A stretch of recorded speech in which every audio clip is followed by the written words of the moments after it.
Today's video is crowdfunded by you and sponsored by PetFlow.com. PetFlow.com makes it easy for you to get your dog food without having to drive across town. That is because they will deliver dog food to your front door anywhere in the continental United States. Now, you might think that this would make their food and other products more expensive because they're offering this amazing service, but actually their prices are extremely good, and I would encourage you to go check out their site today. As a matter of fact, when you enter code ZachGeorge15 when you check out, you'll get 15% off of your first purchase. Plus, shipping is free on all orders over $49, and PetFlow has more than food. They have treats, toys, accessories, and lots of stuff. Check out their daily doorbuster sales as well, where they have some items up to 80% off. Today's topic is a pretty interesting one. You know, as a positive trainer, I'm often asked about how I feel about using the word no when teaching a dog.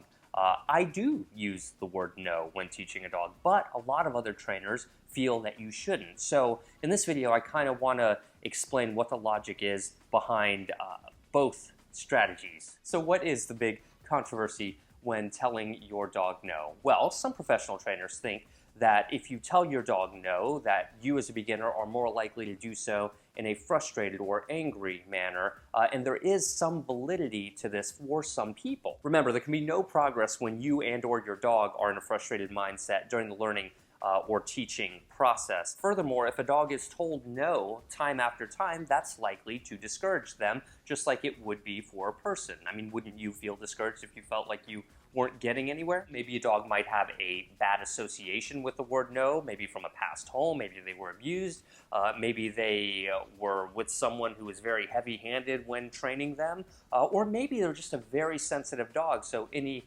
escalation in the volume of your voice may make them more sensitive and likely to shut down. So there are a whole host of reasons to avoid the word no with many dogs, because if we are able to accurately correlate the word no with an unpleasant or stressful reaction from our dog, then we need to avoid doing that. For this reason, many trainers adopt the policy of never using the word no with a dog, waiting for the dog to eventually stumble upon the right behavior or to perform the right behavior with a little bit of coaching from the trainer, at which time the trainer will say yes and follow it up with a reward. So I hear you asking right now, Zach, why do you use the word no? You know, I feel that yes and no need to mean something to our dog. Yes should equal something very good for our dog, getting the thing that they want, and no should simply be a way of communicating to them, nope, that's not what I'm looking for right now, and we simply withhold the treat or the toy or keep the walk from continuing, for example. No should never mean bad dog, I'm mad at you, never do that again.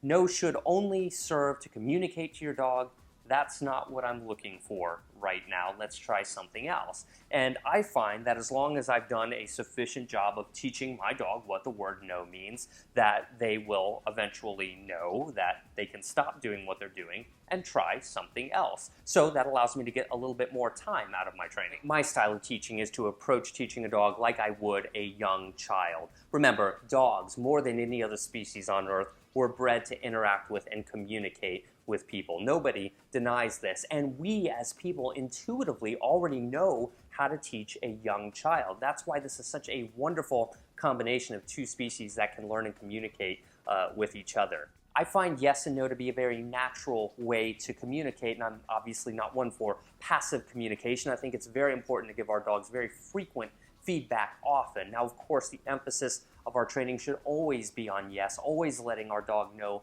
what we love, and when we do have to tell them no, that should always be done in a very neutral way. I think about it like this. If I were in a situation where I had to live with somebody long term and neither one of us spoke one another's language, the first two concepts that we would want to establish would be yes and no. Now, here's something to keep in mind as you're teaching. For example, if I found myself saying no too many times in a row, that would be my cue that I'm probably asking too much of my dog and I need to take a step back on my training. So my protocol is basically to get down on the ground and go back and work on something easy like sit or lie down or the last thing that they really mastered to kind of reset them and remotivate them and get them interested in learning again. You know, all of the good dog trainers out there will take a step back on their training without hesitation. So you've got to get over this notion of, well, my dog showed me that he did it and he's not doing it, so I guess he's just defying me.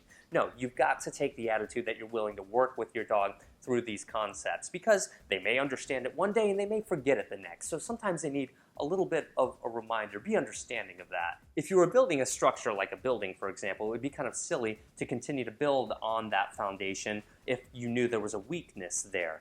Get your foundation strong by getting your communication strong, and by teaching our dog the concept of the word no, we're more likely to strengthen overall communication. At the end of the day, there's nothing wrong with saying the word no to your dog as long as they're not feeling discouraged, and there's nothing wrong with choosing to avoid the word no either. It really comes down to personal preference and what you as a trainer are comfortable with. It's important that you don't feel mechanical as you continue to learn how to teach your dog. And dogs really respond super well to a genuinely optimistic person. The broader your communication is with your dog, the more likely they are to understand various concepts like yes or no, and this in turn will likely accelerate your training because you have a common language. That's what I'm about, teaching you how to establish very good communication with your dog. I want to give a special thank you to our Patreon supporters at patreon.com/ZachGeorge. If you guys didn't see my last video, I'm going to give you a quick rundown of what we've done here. I've decided to crowdfund the dog training revolution. This is a completely voluntary thing. It's just a way for us to get where we need to be a little bit ahead of schedule in order to deliver the best content possible about positive training to as many people as possible. With Patreon, you basically contribute a small amount, like $2, $3, $4, $5. So far, our average donation has been around $5 to $10 a month, which is incredible. At $2 a month, you'll get access to my Patreon stream, which you can think of as a Facebook wall, and I interact on there all the time. For $5 a month, I'll give you priority access, which means I'm more likely to respond to you to get you the information that you need on the Patreon stream. At $10 a month, I will send you a Frisbee and a clicker to say thank you, a signed Frisbee right here. You'll see that. By the way, I have a new design on order, and I'm told it's going to be 2 to 3 weeks before they get here, but I will get those out as soon as possible. Well over 50 of you have already joined, and this is the second day it's been up, so I'm just really impressed by that. Also, for that $10 a month amount, you'll get priority on email support as well on an issue that you might be dealing with, and I'm happy to do a few follow-ups on that if necessary. At $25 a month, you can touch base with me weekly. This is pretty good if you've got like a new dog and you feel like you kind of have a handle on it, but you're going to have a question here and there. So $25 a month allows you to have access to me once a week. Send me an email, let me know what you're having issues with, and I will prioritize getting back to you within 24 hours, Monday through Friday. I'll put you as a VIP on my email list as well to make sure that you get a reply promptly. At $50 a month, and again, this is not for everybody, so remember, this is voluntary, but I am going to give you something for $50 a month if you are so inclined to contribute that.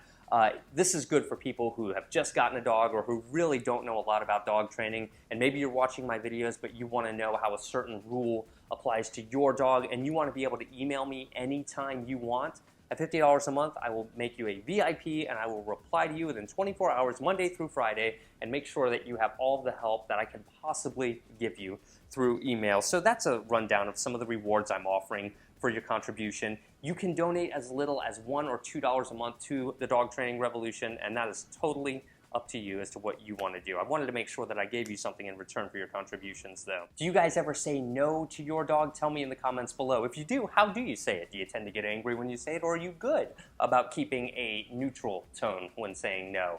The link to the Patreon campaign I told you about will be in the description below. Also, a link to our sponsor, petflow.com. Get all of your dog food, training supplies, treats, and more from them. They are awesome. ZachGeorge15 is the code to get your discount. And of course, my Facebook page will be in the description as well. You guys are awesome, and we'll see you in the next video.